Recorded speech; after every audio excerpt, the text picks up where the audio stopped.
For many, many years, C5 Corvette owners have chosen to supercharge their engines to take advantage of the massive, efficient horsepower gains these systems have to offer. Additionally, supercharging is at or near the top of the list when it comes to usable horsepower per dollar, and if done right, it can remain 100% streetable, reliable, and fuel efficient. In fact, it almost sounds too good to be true, and I'm here to tell you, it's damn true!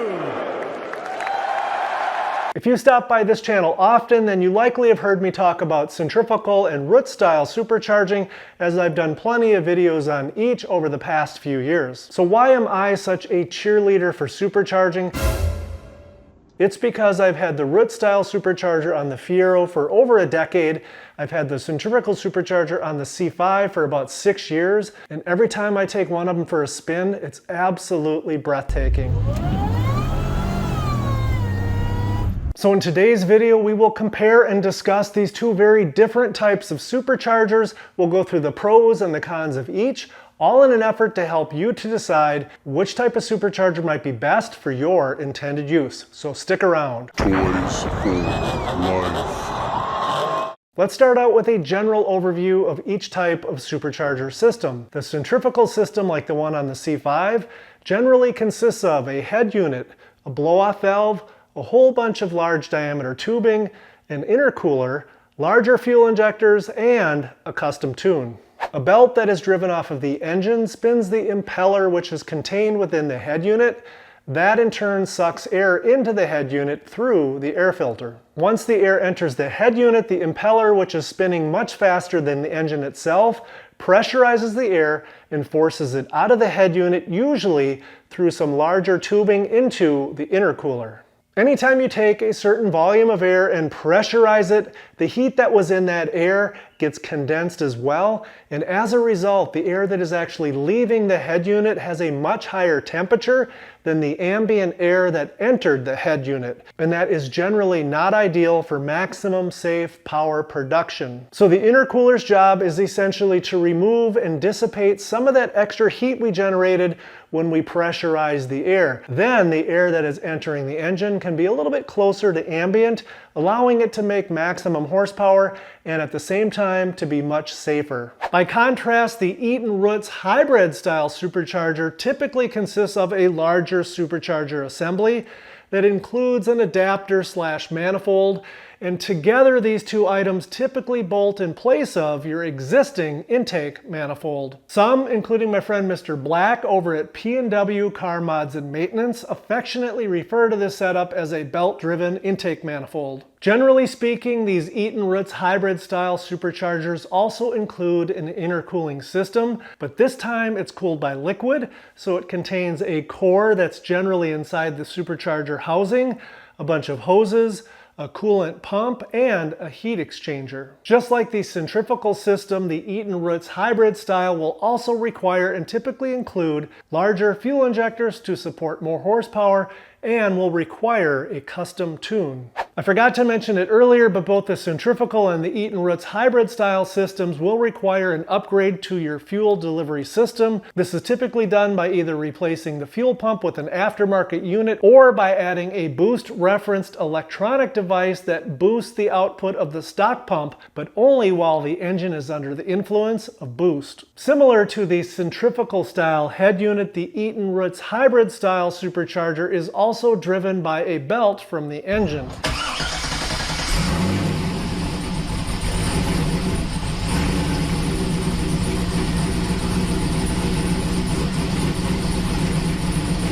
And that's where the similarities end.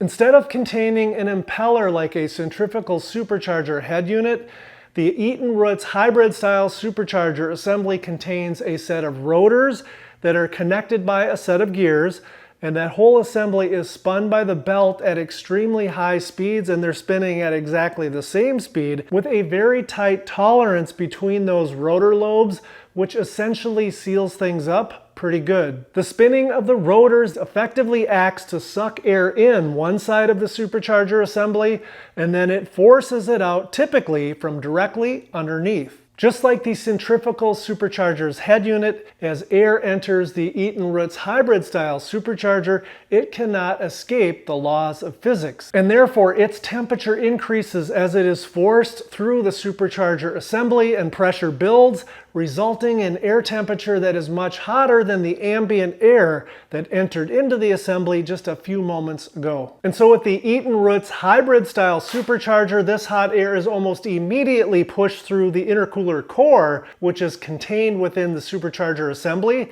And depending on the size of the core and how cold the coolant is that's flowing through the core, a significant amount of the heat is removed from the air before it has a chance to enter the engine. By the way, the intercooler's coolant is constantly being circulated. It goes through the intercooler core where it picks up the heat from the air.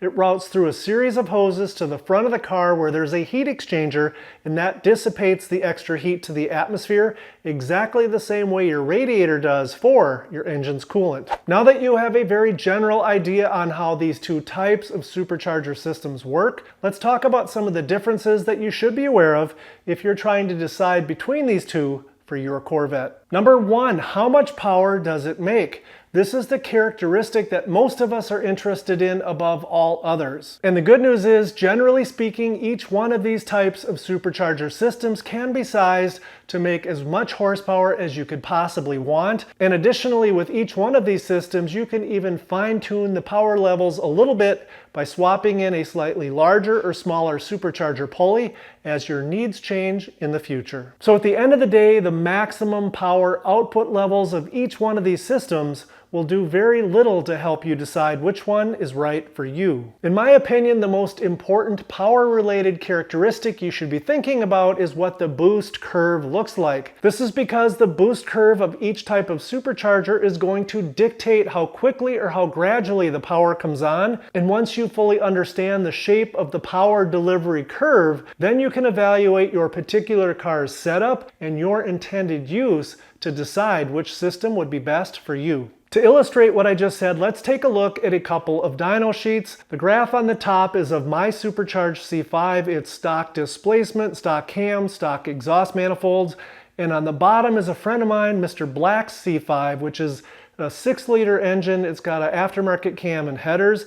Those items will distort the shape of the curve a little bit, but you will still easily be able to see the difference in the shape of the torque curve for the Eaton Roots hybrid style versus the centrifugal style supercharger. Looking at the graphs, at only 3,500 RPMs, my C5 is making 450 pound-feet of torque. At the same RPM, Mr. Black's is making 200 more for a total of 650 pound-feet of torque. Look at the shape of each curve. Mine is much steeper with the power increasing gradually and continuously all the way up to maximum RPM versus a much flatter curve for Mr. Black's setup with both engines reaching roughly the same maximum horsepower. And so by looking at the shapes of the curves, it's clear to see that with the Eaton Roots hybrid setup, once you tap that throttle, the power jumps instantly and continues to gradually rise to maximum RPM. While with the centrifugal setup, when you mash that throttle, the power increase is not nearly as noticeable.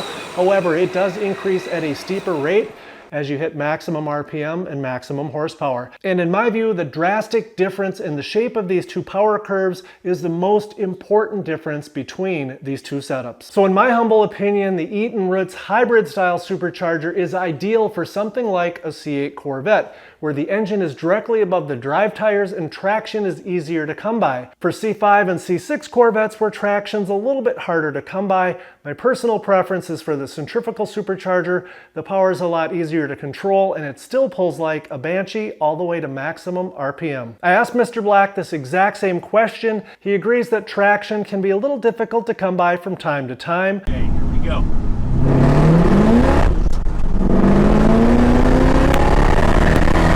However, he absolutely loves his LSA setup. He has no regrets. It's an absolute beast and a blast to drive. I just wish we lived a little bit closer because I would absolutely love to go for a spin. So which power curve setup is best for you? I'd be arrogant to try to pick one, as seriously guys, only you can decide what power curve best meets your needs.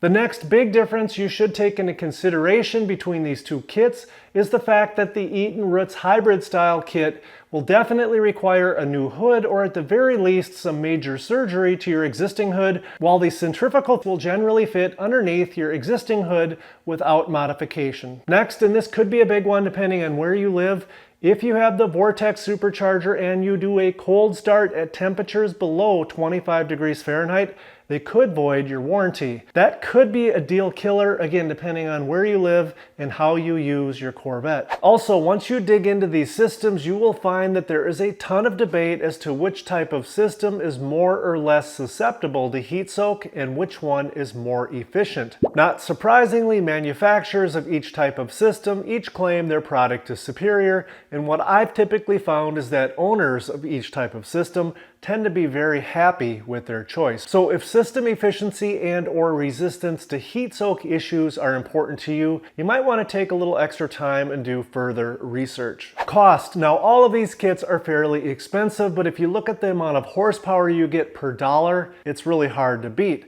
Lately, I've been seeing the Centrifugal kits go for somewhere around $5,500 to $6,000. You can also pick up the LSA Eaton Roots hybrid style kit for about that same price. And if you're looking for the Magnuson Eaton Roots hybrid style kits, they typically go for around $7,500.